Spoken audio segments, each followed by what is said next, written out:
sugar được giảm giờ sugar cái phô và cái nó không chỉ được vậy khoihee nữa rồi đấy hay cái nào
lamdam asigi lairik lai soiraba naha kaya sarkar gi thabak phanghodaba matamda kangauna duna sufam nompham khangduna lairibase aikhoi isa na thabak pija batanatana mioi kaya amasu thabak pigadabani don't be a job seeker, be a job provider haiba wakolon sinamangda thamduna matam kaya naha singda youth kaya da motivate piramba adugumba misak amakak ngasidi masama entrepreneur ama oina sangsilaktuna mioi kaya amakak thabak pibagi khong thangzilakli haiba misak adu atai kana sunate miyamgi Birkarnelzelzit Khoihee food industry asimaki managing director oina laibiriba Birkarnelzelzit ka unazabagi mikup kharadang miyamda khudol tamjage bir yamna phajabasi akogi Khoihee haiba ming asimakna tai haitare mayamdagi top pa kaino makak uwa phangi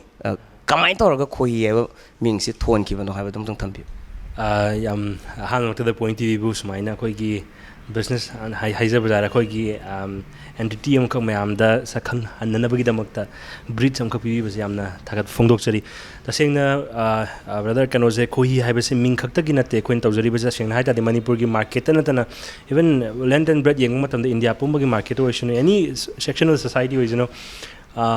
koigi abundance of white refined sugar hajabata sini angobugi sang helakpana maram moraga koigi anaba any xyz anaba mayam ge hade mayam na khangna diabetes adagi heart diseases adagi mayam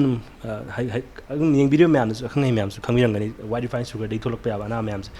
so mayam sing je season ba pot sing jina saraga market ta yak matam da xyz kasu khangjadaba health ki science maram da yamna khangjadaba imung namda di yamna chauba saitheng khak oiri na khoina research mayam tawdai khangjarak padai tasengna khoina sigi white refined sugar ji substitute che khoina oi pare sugar free tawjira hai ta economy oi da hai ta khoi yamna sothari ba jaga but talent di wai chai ba jaga se da kitang khak idealist amo ina futuristic vision am yauna kamai tawjin khalak matam da sigi white refined sugar ji substitute to ya ba manipur da ju phangba manipur gi honey sing ja mana manipur gi sing jilai ba honey sing non timber forest product haibadi machinjak tharu da ba hai tare masana marom do machinjak pujara aga dum khoi mahum sajara ga leija hai ta aduna non timber forest product completely organic form da leibana maram moraga khoina sigi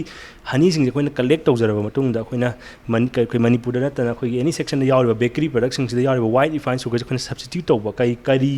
maram dagi kari haina substitute no haibadi khoi gi honey jina white refined sugar mahutta sweetener amasung immunizer haijabata rego sang immunity ju kannaba amasung magi sweetener amkhak mayam athum bajum pame hai tare go athum baje sugar gi substitute amo oina hai tare koina dumain tawbadagi Khoihee na maming design thonjabani abbreviation ke na kai haino hais na kai haino kasu leijabadi na chade hai tare just adugi seasonai haibaduna maram oiraga brand gi maming Khoihee kaino abdanta khoigi tagline ju dum taste haro manipur bire aduga sub tagline all our products contain honey na haijabani hai tare aduna khoigi any product koina pudokosing je honey gi saruk loina hape hai tare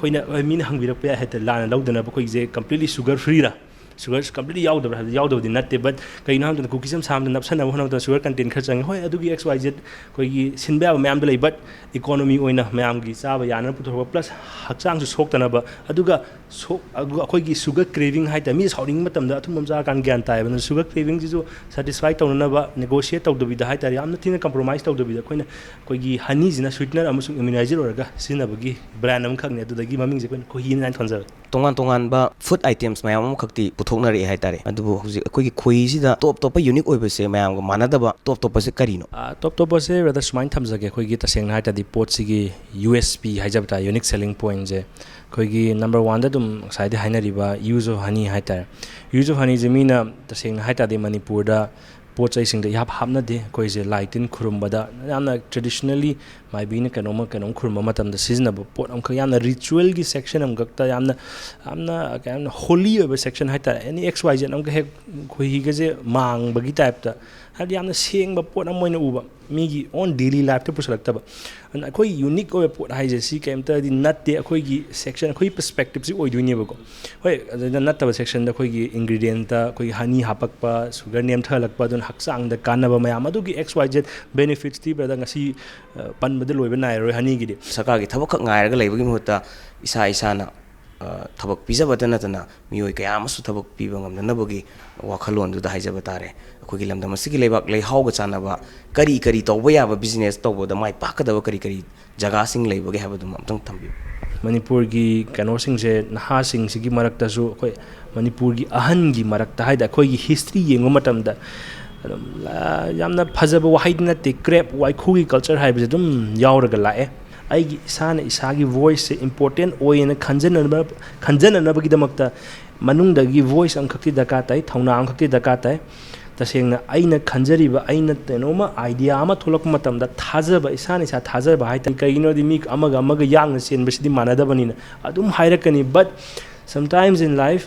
me gi solution je कोइच चलगा थीबगी type तवे हाइता अइ जे कयदिनो counselling चटपगुम्बा अमा चटप कइसु काना दे counselling कइसु काना दे business idea internet पे फंगदौ नते इसा इथंदा हाना इसा न खंजरिबा वखंदो थाजबा हान तंबियु अदुगा दम आइडिया दि एनी प्रॉब्लम इज आइडिया हाइना सुमाइन थमजगेबना PONYTV की माइकैदगिसु खोही फूड मैन्युफैक्चरिंग इंडस्ट्री ना मार्केट ता मियामना ख्वाइदगी पामनबा अदुगुम्बा फूड की आइटम मा ओइरेसन